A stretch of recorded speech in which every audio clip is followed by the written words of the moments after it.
Welcome, everyone. Hello, I am Whitney, and on behalf of the Ohio Statewide Family Engagement Center, we're so glad that you're joining us. Uh, Please say hello in the chat. Tell us who you are, where you're calling in from. We're so excited because this is our first hands-on webinar, How to Engage Multilingual Families. I'm going to be your moderator today, and with me is support from Hind Haddad. And do you want to wave? And of course, we'll introduce our presenter shortly. But I just want to take a moment to acknowledge your presence. Whether you're joining us from home or work or somewhere in between, we really appreciate the time that you've taken to be here. It means a lot. And today's session is going to be different than our typical webinars. We're not just going to talk at you.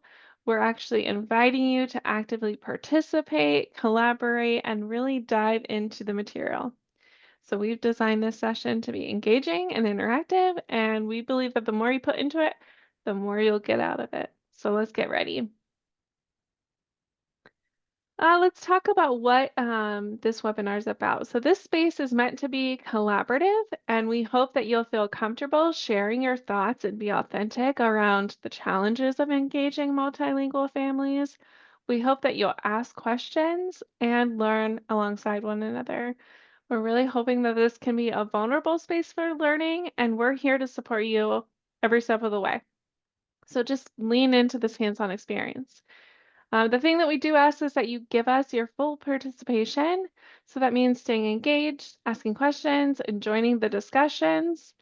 Whenever possible, keep your camera on, especially during breakout rooms. No one wants to go to a breakout room with one other person and their camera's off. That's awkward. So let's not let that happen today. Let's create a sense of connection and community and know that we're going to make a huge difference.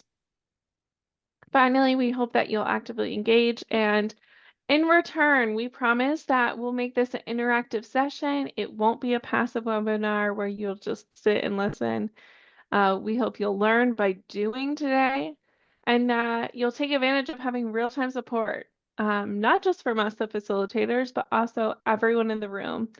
The exchange of ideas and feedbacks helps deepen the learning and will make the space more dynamic. And finally, we want you to walk away with actionable takeaways. So we've provided tools and strategies and resources to help you on your way and to apply right away. The big thing I want to make sure you know is that if you want to receive contact hours for your participation today, please make sure to complete the evaluation survey at the end of today's session. At the very end of the presentation, we will provide a link with questions to complete and a code word that you'll select in one of the survey's questions. A verification of contact hours will then be sent to you within 1 to 2 weeks. Please use the chat with any questions. We're here to help. And let's get started. I have the pleasure of introducing our speaker, Yesenia Alvarez Padilla, as our presenter today. Yesenia is a project coordinator at the Ohio Statewide Family Engagement Center focused on outreach to multilingual families. She develops professional resources for effective family engagement and promotes family financial literacy, especially among immigrant and multilingual families. As a PhD candidate at the Ohio State College of Social Work, Yesenia investigates family financial literacy and mixed immigration families. A Nevada native, she has embraced Central Ohio as her home. She enjoys hiking, playing guitar, and evading deadlines. We're so happy to have her on our team. Welcome, Yesenia. Thank you, Whitney, and welcome everybody to our session today. So happy to see some familiar faces and some new folks in the room as well. So I just want to make a quick note that I love to share a lot of resources. I'm a social worker by trade. So to kind of help us manage all the links and all the things going on, we're actually going to be sharing a Google Doc with you with all of the information that I'm sharing today. So you don't have to be link hunting, trying to save things, sending things to yourself to come back to later. We're going to share a Google Doc with you, has links to all the resources I'm sharing and the Mentimeter activity that we will be doing later today. So please feel free to access that after our meeting today. so that you can check out everything that I share with you. You're gonna have to make a copy and you can download that for yourself. I'll have it up today and tomorrow for you all to access. So thanks again so much for being here. Just a little bit about our center. I like to say that we are a leader in the field of family, school, and community engagement. And we're over here at the Center on Education and Training for Employment, which is a translational research center within the College of Education and Human Ecology at Ohio State. So our goal is really to make research practical for us in the real world and for educators like you to really be able to take the research and best strategies and apply them to your work so we can better serve families and foster strong family school partnerships. Here's a fun trip from our staff retreat in the summer. So I want to get us started today with just a question. If you could type in the chat, what does being a good friend mean to you? And I'm going to share some responses that come out of the chat. You can feel free to unmute as well, but feel free to just type it in the chat. Listening, support, being a good listener, being present, compassion, loyalty, being there in time of need, not just good times, being a good listener. I've heard that a few times. To be present together, quality time, listening more than you talk, honesty and support, supportive and present. Someone that is there for you always. Trustworthy, laughing together, that's a good one. Listening, making time for them, supporting through good and bad. Someone who is kind, honest, and being supportive, being loyal. Cares about you no matter what. Someone who tells you the truth. Thank you all for sharing. I want you all to be my friends. You sound great. So, when I think about my approach to supporting immigrant and multilingual communities, I often reflect on the importance of embodying the qualities of being a good friend. Just as being a good friend requires patience and selflessness, so too does building relationship with new families and communities that require trust and understanding. For example, we wouldn't expect a newly made friend to go out of the way to help us get to the 4 a.m. flight without first establishing a strong bond. In the same way, we can't expect families to immediately engage with us or open up without first gaining their trust. It is crucial to recognize that trust takes time to develop, especially when dealing with individuals who may have had negative experiences in the past or hold different cultural norms. By approaching these relationships with the same care and attentiveness as we would have with a trusted friend, we can navigate any challenges and nuances together. So before we continue, I just want to go over some key terms that you may be hearing me use today. So we always talk, we're basically talking about students who are learning English and their families, but they come from a variety of backgrounds and have diverse experiences. So the term English learner is very commonly used in schools because of the federal and state guidelines that exist around supporting students that need specific educational supports to reach a level of English proficiency so that they can navigate school, navigate life here in the United States. But it's important to remember that our students are much more than just language learners, right? They come with a wealth of knowledge and experiences that often go unnoticed due to linguistic or cultural differences. I like to use the term multilingual learner to kind of capture that nuance. And you'll hear me use that term throughout today. Regardless of the terminology that we might use, it's important that the language we use to describe students and families is focused on their strengths and positive attributes. The, so there are, it's important also to keep in mind that multilingual family structures are diverse. In some cases, children or parents migrate alone with extended periods of family separation due to a variety of reasons. Many unaccompanied minors, for example, live with an aunt, uncle, or cousin as they await the results of their asylum petitions. To implement effective strategies for family engagement, we must take into account the distinct needs and realities of families. So, I would like to discuss a little bit about some of the diverse immigration journeys and experiences that some multilingual families may experience. I'm only going to talk about a few because there's so many, but I also want to highlight that not all families are the same, even if they speak the same language or are from the same culture or country of origin. Many English speakers are US citizens, including children born in Puerto Rico, while others have recently migrated to the country. Understanding the various immigration statuses of families can greatly improve our work. So we have a very broad umbrella term. The term immigrant, broadly speaking, is often used to identify individuals or families who have voluntarily, from a legal standpoint, entered the United States from another country. This is not to say that they were not leaving, not experiencing hardships in their home countries, etc. The term refugee uh, refers to those who may have been forced to flee their country due to various legally designated forms of persecution around things like politics, religion, race, nationality, or membership in a particular social group. They are they are granted authorization to live and work in the US before actually entering the country. On the other hand, someone who may fit the label of an asylum seeker may have been also forcibly um, had to forcibly flee their home country and enter the U.S.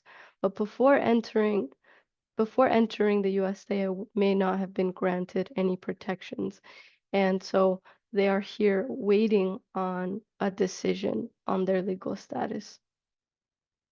Undocumented or mixed status families, some individuals do not have legal authorization to live or work in the United States for a number of reasons.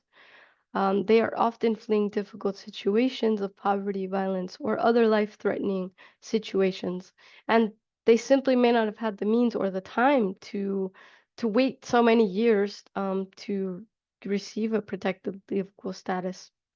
And mixed immigration families are families where one or more family members are undocumented, and one or few more family members are either U.S. citizens, permanent legal residents, or have another form of temporary protective status.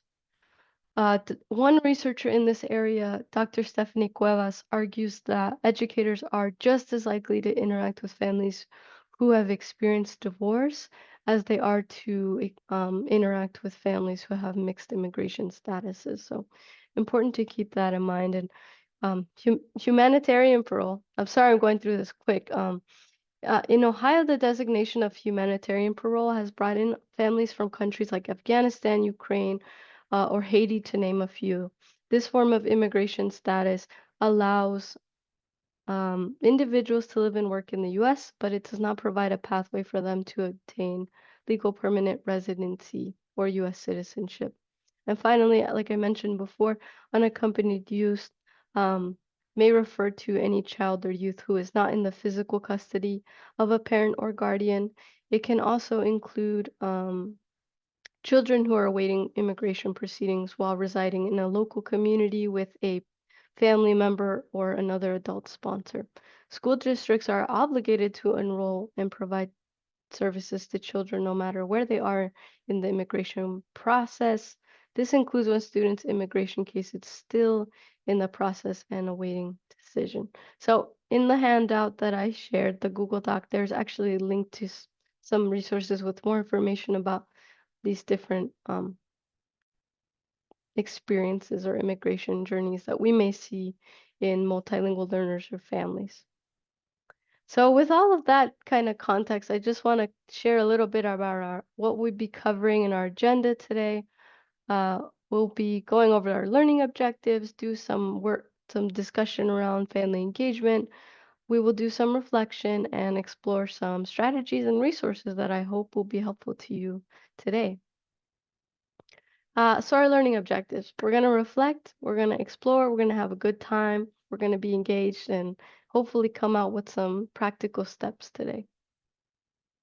So another kind of sharing in the chat, feel free to unmute. How do you engage multilingual families?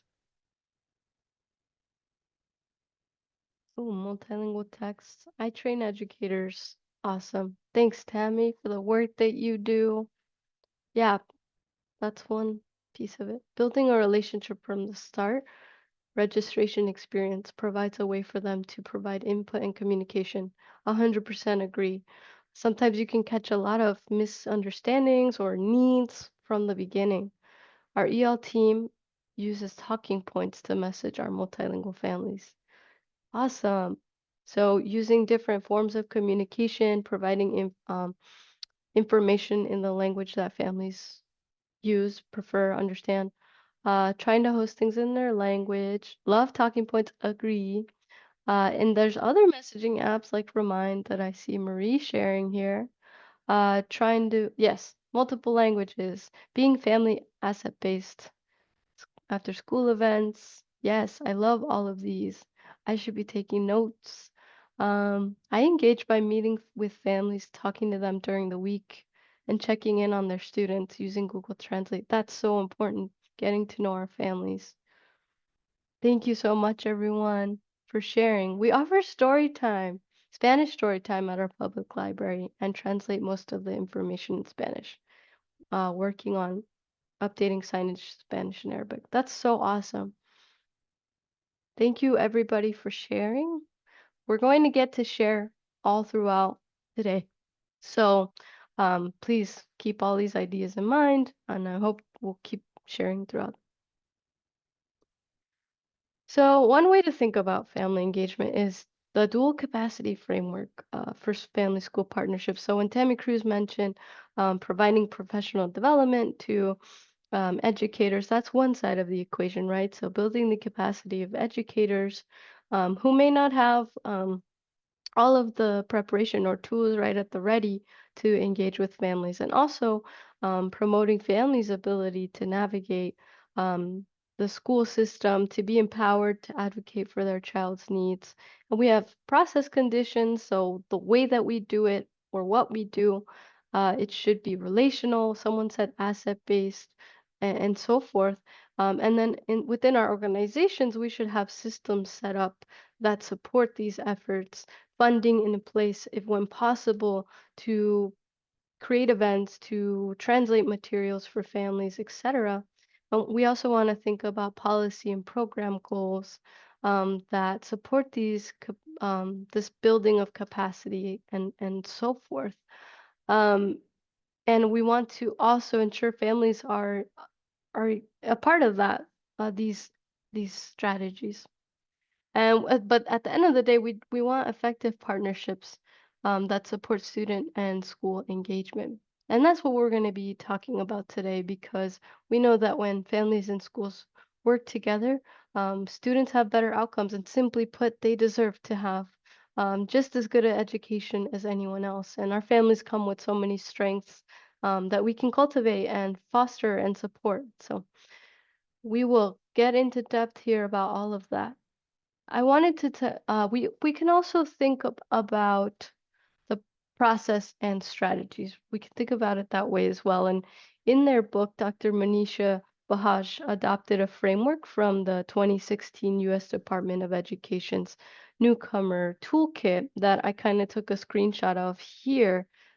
Recommend checking out their book for this, but they focused on strategies for supporting newcomer students. And as I said before, not all of our students are newcomer students, but we can think about how these processes that you see up here, collaboration, capacity development, assets orientation, multimodal communications and supports, and continuous improvement, we can think about how some of these strategies could be more broadly expanded to multilingual learners and families. So I'm just giving you different frames of mind for thinking about multilingual family engagement.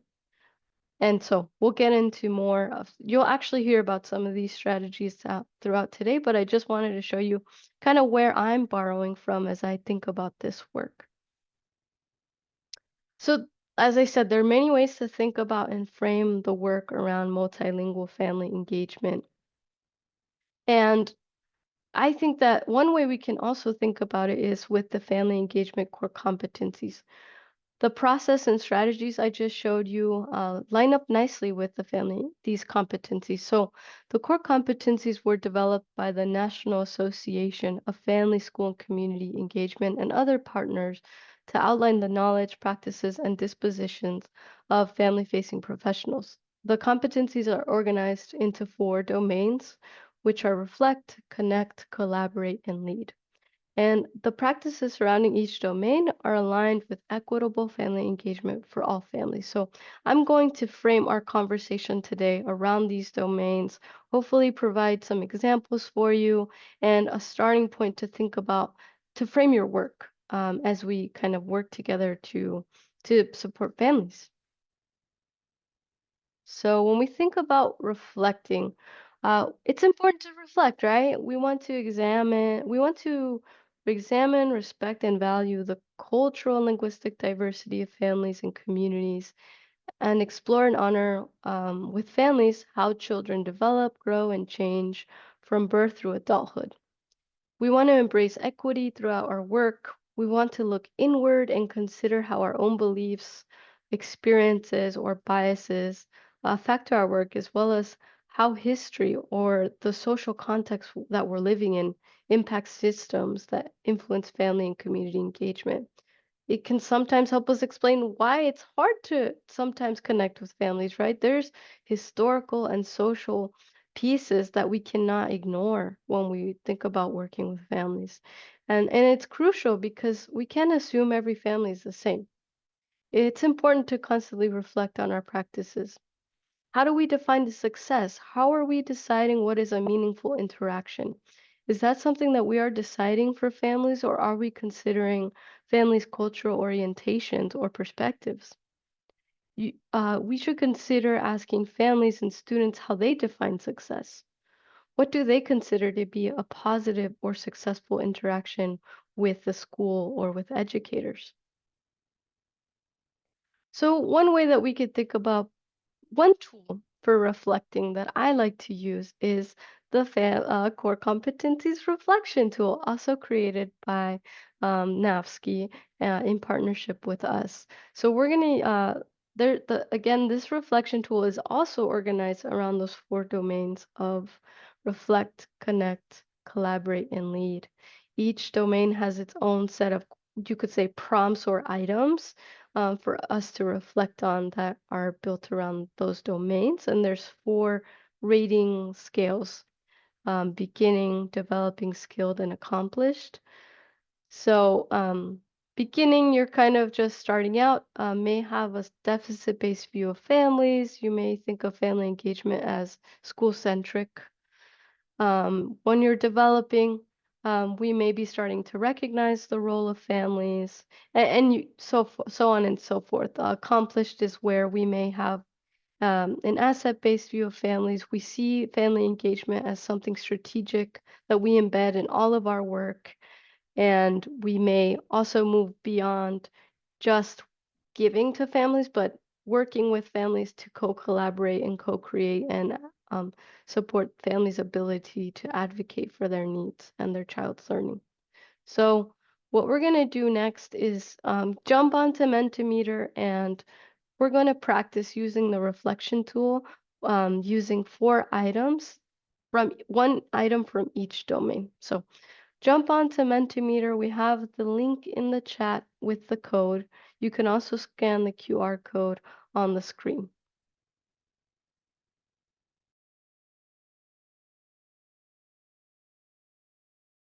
I'm gonna pull that up while y'all get in there.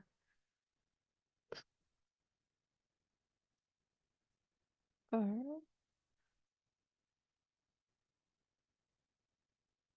All right. We have folks on our team that are happy to provide any support if you're having any trouble. So just to start off, this is not from the reflection tool, but well, how would you rate your level of experience engaging multilingual families?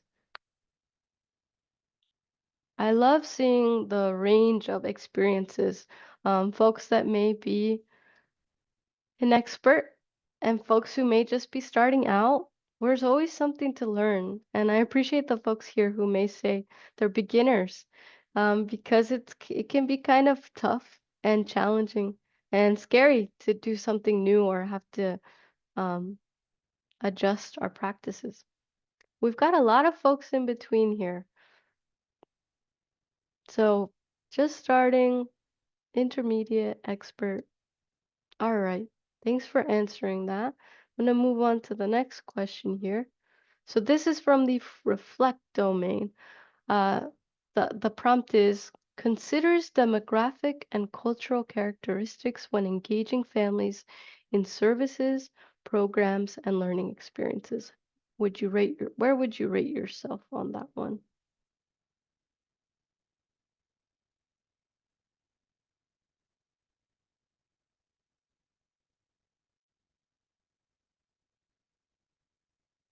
There we go.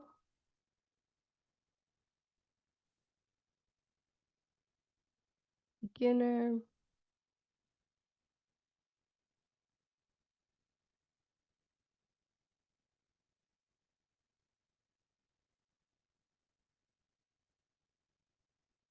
Got a nice spread out here.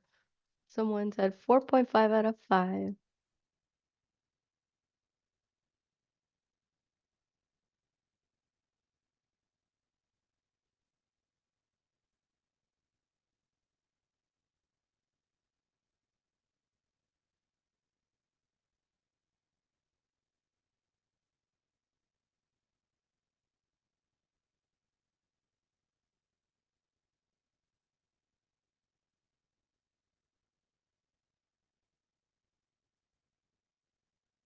All right, we've got about the same responses there as before. I'm going to go to the next one.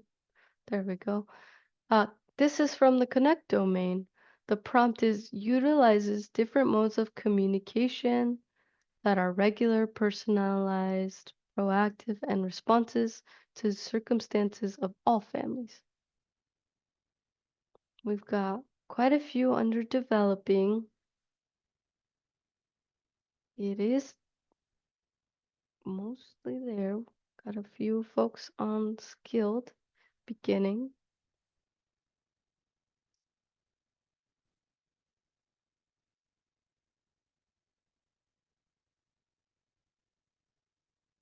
All right, thank you.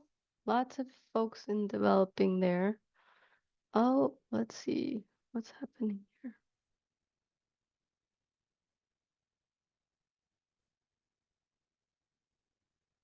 All right, got folks completing this one. Lots of folks in the beginning. Just to give you a few more seconds to respond.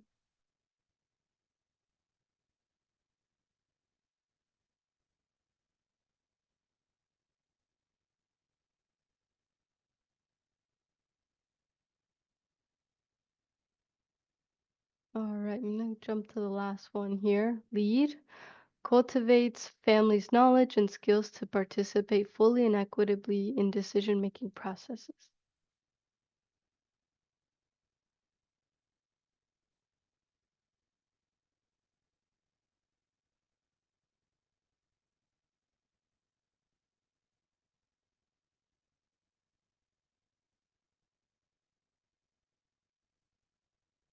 Okay, a few more seconds here. All right, so yeah, more folks here on the beginning. We could see that there's kind of a, depending on the domain or the item, we have different levels, right? All right, thank you everyone for participating. I'm gonna jump back into our PowerPoint here. So as you could see, you might have rated yourself as beginning in one item and developing or skilled in another. So just we have different abilities in different areas. Always something to learn. So I'm going to jump into each domain and just talk a little bit about them briefly. So when we, oh, sorry, gotta pull. So to promote, multilingual family engagement, we have to actively connect with the wider community in which families live. We have to build trusting relationships that are based on mutual respect. And effective communication is key. We should explore diverse modes of communication. As you all saw, that was one of the items, beyond just email. So, how can we communicate with families who may not be literate in their own language? Or have you considered partnering with community organizations or accessing professional interpreters or translators to communicate with families? We also want to consider where we situate our work, like the location. When we meet with friends, do we always make them come to us? Do we uh, compromise and find a location where we can all meet halfway? It's the same with families. We can't always have families come to the school. We have to think about how we could situate our work in the community as well and connect with community organizations to provide with key supports. And if we're doing something virtually, are we thinking about how families can connect or if they need access to the technology to join those kinds of spaces? So I just wanted to give one example. Laura Gardner's not here, but I know that she's here in spirit.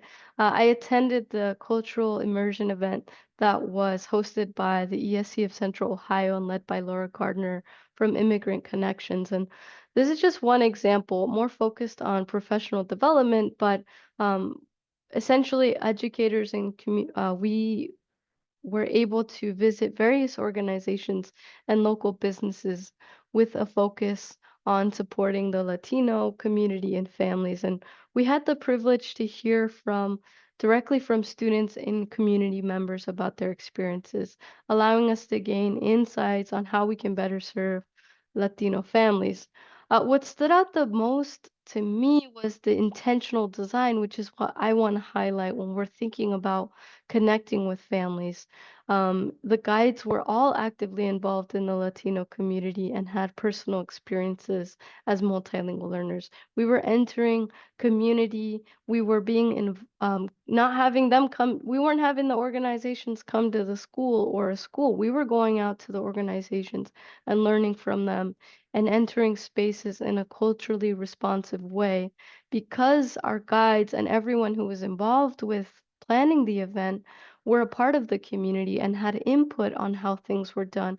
That took us to places like Saraga, where I got to see a bakery, or the performers or the folks in the room represented their community. And so I think it's really important to think about how we can get out into the community and engage with families.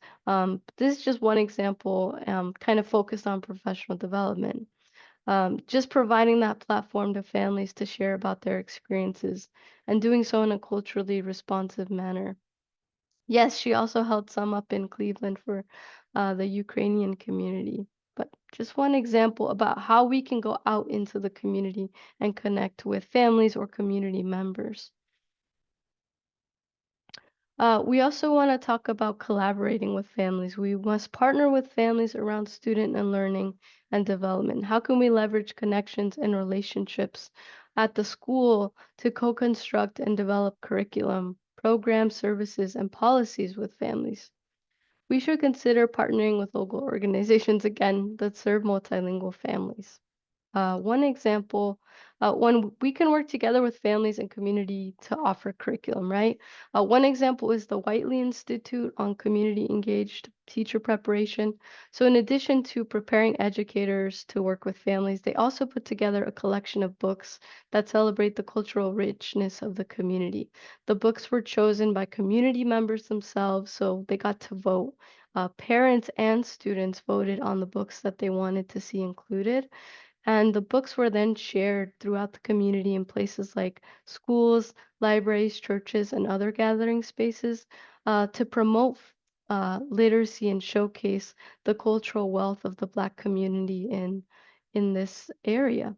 Um, the link there in the chat talks more about this story, but that's just one example of how to co-create with families, helping them allow like giving families the opportunity to be involved in the decision and creation of supports, right?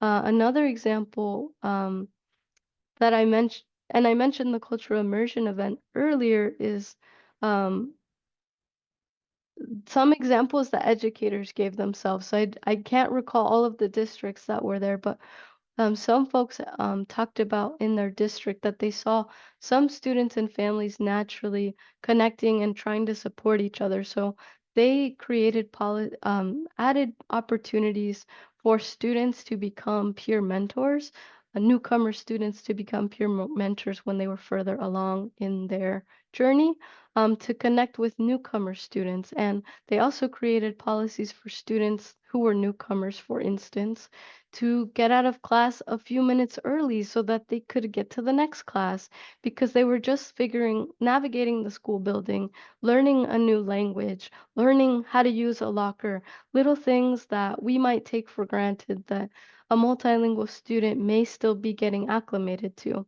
So they also created parent groups where newcomer parents or parents who are new to the school could meet parents who had been at the school for a little longer, so that they could get to know each other and collaborate and support each other as well. So those are just a couple of examples how we could support collaboration with multilingual families. Another example is these resources that you may have heard of.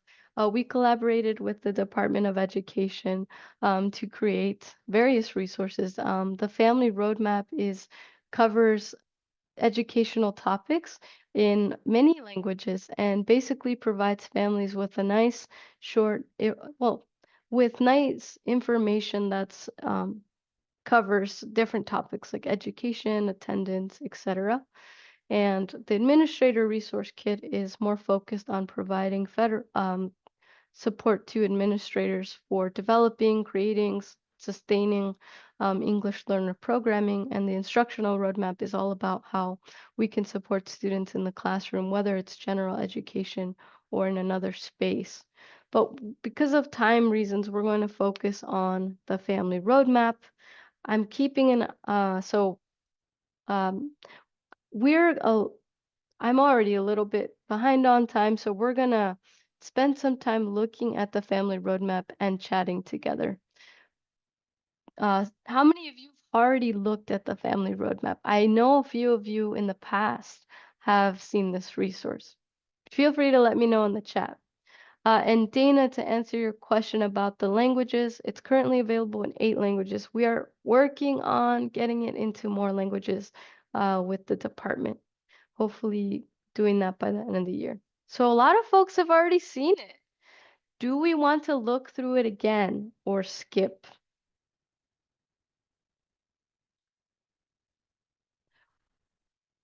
We'll take just a few minutes this time because a lot of you have already seen it. I really want us to take time to chat more. So what we're going to do is, I actually made a new note catcher if you've been in any presentations with me before. When you go to that note catcher, it has a few questions that kind of maybe think about how we might use the family roadmap.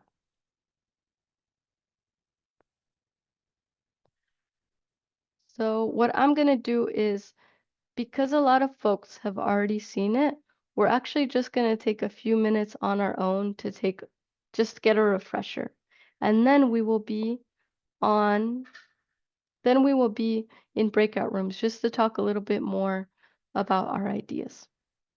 I'll work on fixing the link here for the note catcher. I think I'm putting a new link in the chat. I think this is the link that I'll get working on that, but take just a few minutes to take a look at the family roadmap.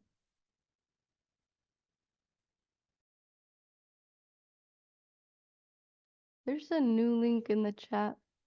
folks. Try that one. Let us know if that doesn't work either.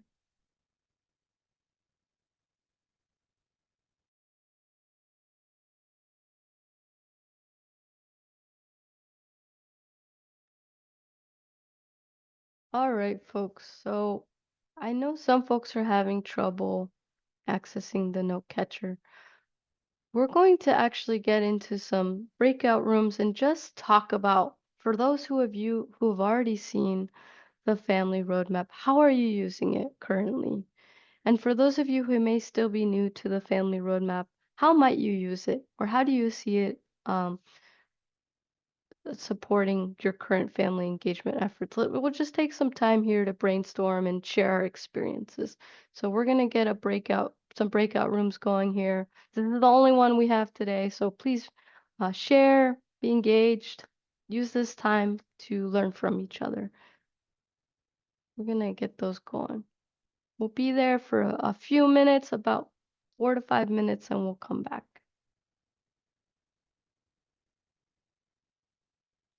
Welcome back.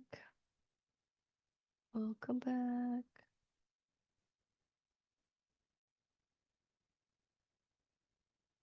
I see some people from last week. Thanks for being here. If you were at the Multicultural Resource Fair, recognize some of you. Well, as folks are coming back, would anyone like to share what you all discussed in your breakout rooms? Maybe how you've been using the family roadmap or might use it? We'll just take a minute here to share, maybe one or two. You can also share in the chat.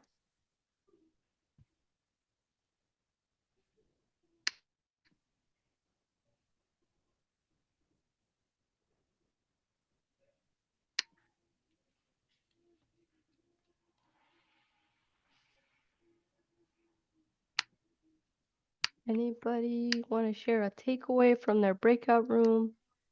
Sure, we'll go ahead and jump in. This is Sarah Ocampo from Loudoun County, Virginia. We had a wonderful breakout discussion with teachers and actually librarians and family-facing professionals. And one thing that came from our conversation was utilizing our public library to expand our resources for families and collaborating with the public libraries to include them in this family roadmap that you talked about. So it was a very fruitful conversation. Thank you, Sarah. That sounds so awesome. I know we have a few folks here from the library. And again, connecting with our community, going to the spaces that families may be in right there. Absolutely. Thank you. Thank you. We have thoughts on how to use it, but are at different places on the map. Talked about the possibility of getting it people from different support services all together to share knowledge. Definitely. Thank you for sharing. We're running close on time, so I may go a little quick, but we're gonna keep going here. So I talked about reflect, connect, collaborate, and now we're gonna talk a little bit about lead. We've talked about so we when we want to lead as family-facing professionals, we should lead alongside families, participate in the field of family engagement, and continuously work to enhance our practice, as many of you are joining webinars like these to do just that. To do that, we want to create mechanisms in different languages for families to provide feedback at regular intervals. This can include things like surveys, suggestion boxes, short interviews, community meetings, to gather input from families on how we can improve.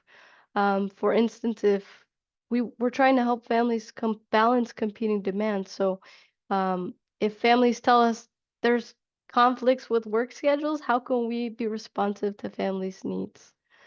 Um, so empowering families, it's important to provide tools and information that families can use to advocate for their children's learning. For example, maybe something like the family roadmap, etc. And yeah, just continuous improvement is also very important to make sure that we are supporting families, because what worked last year may not always work next year, right? So one example that I really like to share is the work being done at Linking Heights. My dear friend Juma Karya, who may be here, who may not have been able to join today, had family meetings, went out to churches, went out to local businesses, spoke with different cultural and linguistic groups. This is a picture of the Spanish, one of the group meetings we had with Spanish-speaking families where folks from Licking Heights sat down with families, asked them about what challenges were they having, what could they do at the school to better serve families, and just putting a face to the name, a face to some of the emails or things that families are receiving, actually knowing who that person is. So we got to hear a little bit about that, and it was just a fun time. As I was leaving myself, families were out in the parking lot still talking and getting to know each other. So it also, these kinds of events are a great way to also foster connection between families. I later found that the parents were in the space chatting for much longer after these meetings. And out of these meetings, Juma has mentioned to me that parent advisory groups have also been formed. So out of these informal meetings, many of the folks who attended have asked and started forming these advisory groups to inform the school policies and strategies being used at the school. So just one example that I love to highlight for you all about leading alongside families. I don't get to talk about this too much. We're running low on time, but I just want to mention something I've heard from folks about the family roadmap is some folks are saying, well, I want something more specific. I want to create something that speaks more specifically to the needs of our families.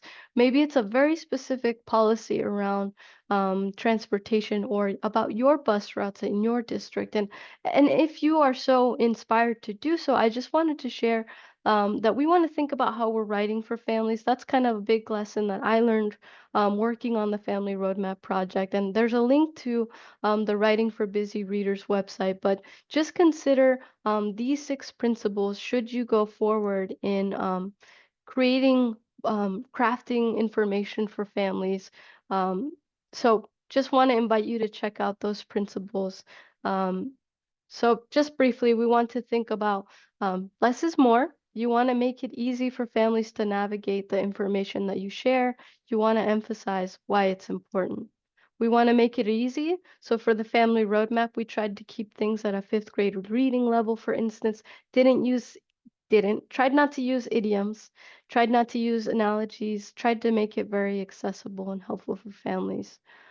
So just really invite you to check that resource out. I'm sorry I didn't have as much time today to kind of jump into that. But yeah, as just kind of quickly closing, any other takeaways or ideas, reflections that folks want to share? You can think about ideas, you could think about feelings, what you connected with, or things that you want to apply after what we've discussed today. Yesenia, I know there's a few questions in the chat. The first question is, are local libraries part of the roadmap?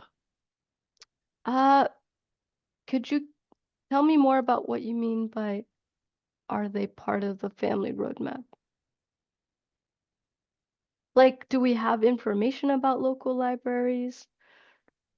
I believe this question We came from Miss Corey Neal. I haven't had the chance to go real deep in the roadmap, but I wasn't sure if libraries were listed as a resource for new families in the roadmap.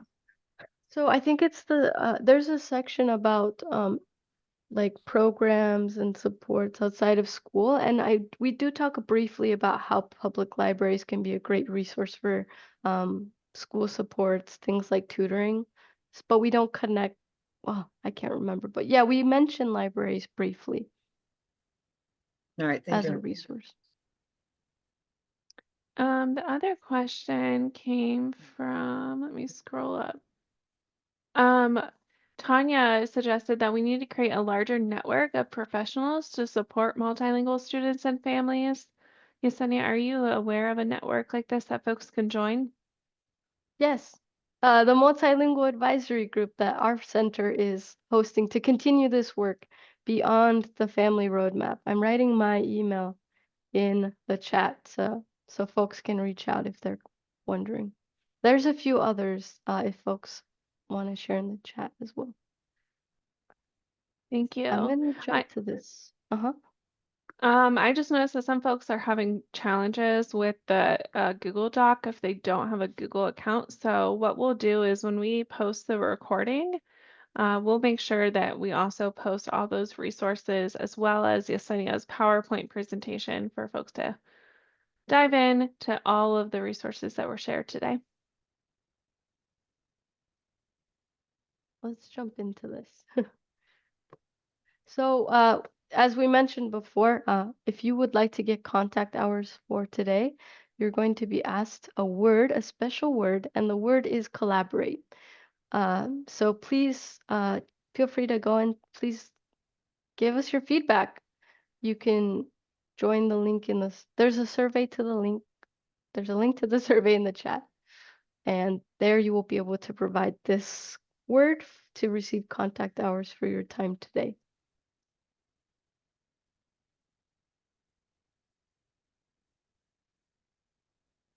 And I'm going to jump to the last. I have a bunch of resources. Someone said something about attendance. We have a bunch of translated resources on our website. For instance, this handout on attendance, it's available in 11 languages. So really invite you to check out our website. And if there's a language you're interested in, type it in the search bar and you will see what we have available. You can continue your learning. Yay! There's a bunch of resources. Our annual summit had a lot of presentations on this topic of multilingual family engagement. Folks like Laura Gardner from Immigrant Connections, Juma Akaria, who I mentioned from Linking Heights, had presentations. So I invite you to check out those recordings. But these are all in the Google Docs. So I invite you to continue your learning there. We have all these other resources. But the last thing I want to say is we have a whole series of hands-on webinars, so keep an eye out on our website. If you like the one today, we're actually going to do something a little different in February and talk about redesigning, specifically redesigning a current practice that you may have. So if you would like to join us, we're going to have another one in February. It will be different than this one. So I hope to see you all there. And I just want to thank you for your time today. Let's see. Yep. Thank you. I put my email in the chat before. Please feel free to reach out with any questions. I'm typing it here again today. Thank you so much. I'll